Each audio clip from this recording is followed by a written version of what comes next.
Halo teman-teman, selamat datang di Asian's Journey, jurnalnya orang Asia ini.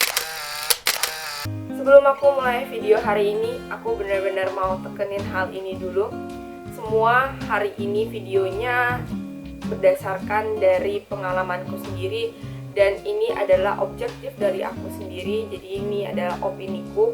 Sebenarnya video hari ini tuh aku mau review tentang workoutnya Coiting ini, tetapi aku juga mau tambahin gimana caranya supaya kita punya hasil yang maksimal ketika kita melakukan programnya Coiting ini. Cara-cara yang aku sampaikan hari ini itu juga berdasarkan dari pengamatanku sendiri. Kalau kalian mau ikutin ya silahkan, kalau nggak mau diikutin juga nggak masalah, oke? Sebelum aku masuk ke reviewnya, aku mau kasih lihat dulu preview 30 hari ini yang aku lakuin. Halo teman-teman, aku mau tunjukin badanku di hari pertama aku workout kayak gini.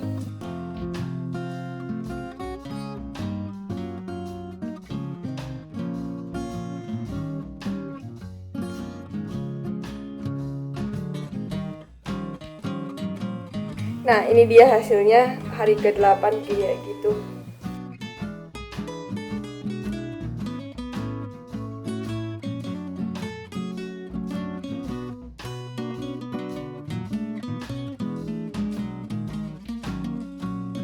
Badanku di hari ke-20.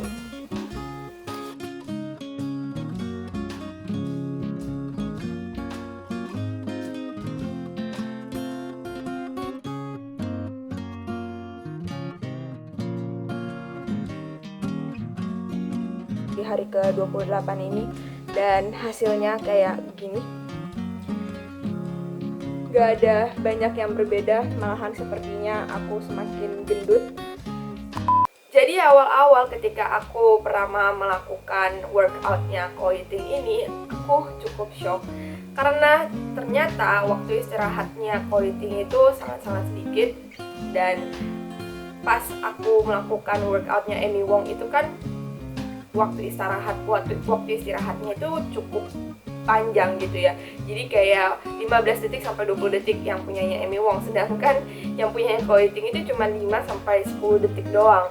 Dan itu tuh kayak aku belum nafas, kita udah langsung lanjut lagi gitu. Dan karena masih awal-awal aku melakukannya, jadi aku tuh belum kayak tahu gitu loh, belum hafal di luar kepala gerakan apa yang selanjutnya. Jadi bad side-nya itu aku tuh harus nge-pause dulu, terus aku lihat dulu gerakannya kayak gimana, atau replay lagi gitu. Jadi kayak sama aja sih sebenarnya, jadinya aku sendiri menambahkan waktu istirahatku sendiri. Tetapi hal ini kayak berlangsung cuman paling 1 minggu, 2 minggu awal aja gitu. 3-4 minggu ke belakang kan udah setiap hari ngelakuin workoutnya, pasti udah ada bayangan lah. Dan ketika kita mendengar nama workout itu mungkin kita udah tahu gimana gerakannya gitu kan. Jadi kayak sebenarnya ini cuman efek di awal minggu pertama dan minggu kedua doang. Terus gerakan-gerakan di workoutnya Coiting ini jauh lebih kreatif dan lebih variatif dibanding workout-workout yang pernah aku lakuin sebelumnya. Nah, terus yang ketiga itu kalau Coiting ini dia kurang menjelaskan gimana cara melakukan gerakannya. Jadi kayak ya dijelasin sih, tapi nggak benar-benar spesifik, nggak seperti punyanya Amy Wong. Kalau misalnya kalian pernah lihat punyanya Amy Wong, dia benar-benar jelasin di bagian mana akan terjadi kontraksi atau gimana-gimana gitu. Dia kan benar-benar spesifik banget, tapi kalau Coiting itu enggak.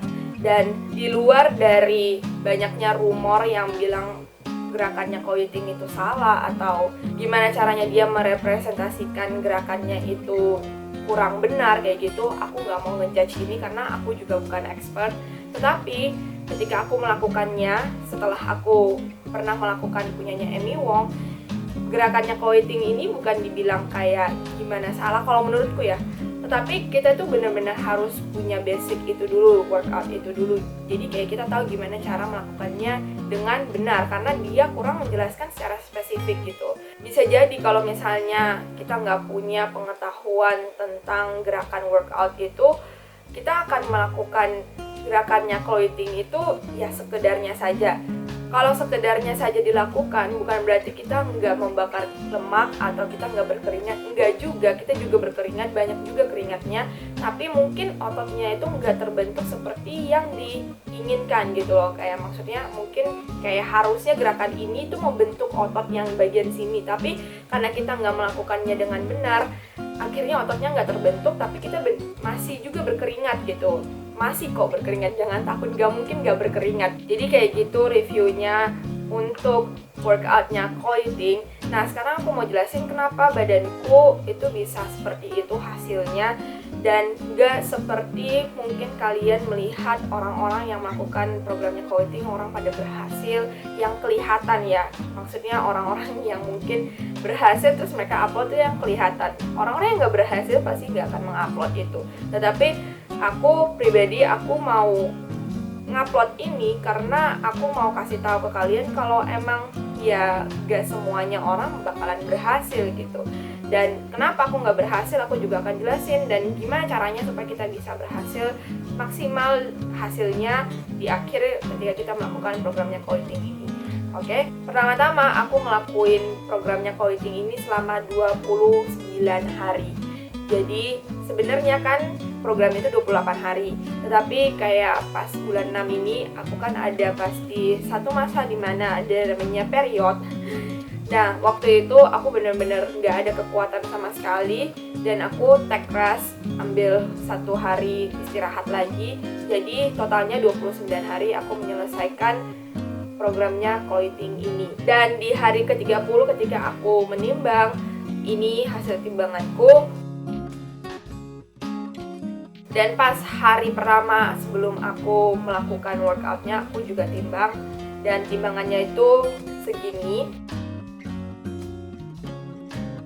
Kelihatan aku naik berat badannya selama 1 bulan ini. Dan kenapa bisa seperti itu?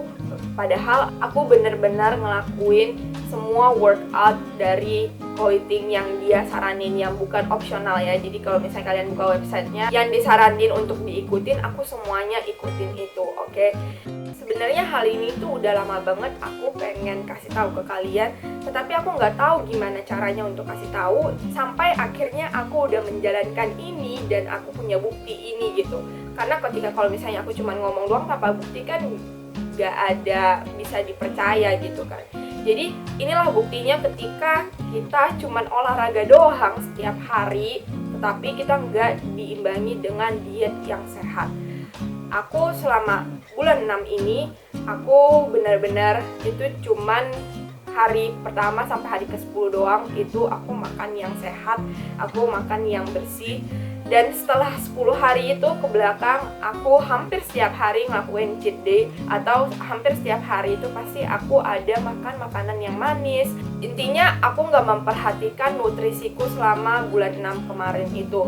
Di bulan 6 kemarin itu aku benar-benar orang yang gak bisa mengontrol diriku sendiri. Sebulan itu aku benar-benar gak produktif sama sekali. Tapi aku tetap ngelakuin workoutnya itu ya. Itu gak ada pengecualian. Jadi aku benar-benar tetap mengikutin workoutnya setiap hari. Walaupun aku gak produktif dalam hal yang lain, tapi aku tetap melakukan itu karena aku udah janji sama diriku sendiri. Dan emang aku harus ngelakuin itu untuk bikin video hari ini. Oke. Nah, makanya kenapa hari ini aku mau ngasih tahu gimana caranya supaya kita bisa dapat hasil yang maksimal ketika kita melakukan program-program workout yang disarankan di YouTube, atau kayak maksudnya Coiting, Amy Wong, siapapun itu YouTuber. Bukan berarti hasil yang kita inginkan, oke? Hasil yang kita inginkan kan setiap orang pasti punya ekspektasinya masing-masing. Tetapi mungkin dengan cara ini, 3 hal ini, kita bisa mendapatkan hasil yang maksimal. Yang pertama, harus diimbangi dengan diet yang sehat. Apa itu diet yang sehat? Yaitu diet dengan kalori defisit, tetapi juga dengan memperhatikan gizi yang seimbang atau nutrisinya juga harus terpenuhi. Misalnya kayak karbohidrat, protein, lemaknya semuanya itu harus terpenuhi.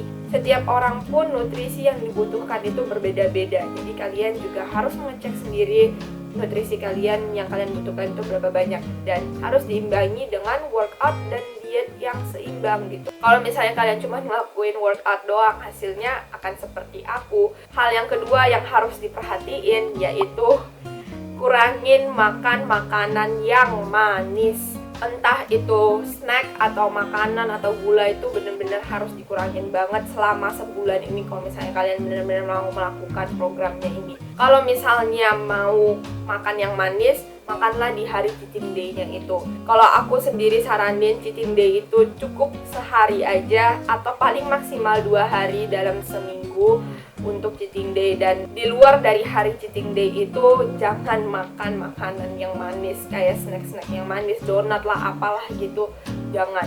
Makanan yang manis ini tuh sebenarnya bisa menyebabkan kecanduan. Kayak misalnya kalau aku pribadi ya, aku tuh udah makan makanan yang manis selama 3 hari. Selanjutnya dari 3 hari itu aku tuh masih merasa kayak pengen makan yang manis lagi gitu. Pengen setiap makanan itu pasti ya makan yang manis. Gimana caranya untuk mengurangi keinginan kita untuk makan makanan yang manis? Yaitu dengan memperbanyak serat dan fiber di menu makanan kalian. Serat dan fiber itu apa? Yaitu sayuran dan buah-buahan. Jadi kalau misalnya setiap kali kalian merasa pengen makan makanan yang manis kayak snack-snack yang manis gitu, kalian bisa mengkelabui rasa keinginan itu dengan makan buah.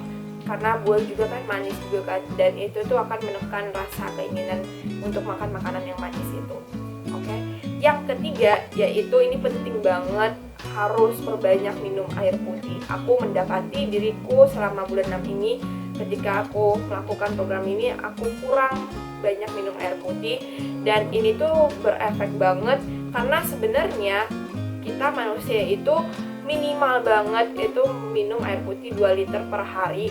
Itu untuk sebenarnya orang-orang yang kurang beraktivitas, kayak misalnya emang di kantor cuman duduk doang kayak gitu, atau emang nggak banyak aktivitas per hari, itu oke 2 liter per hari, dan minimal 2 liter per hari.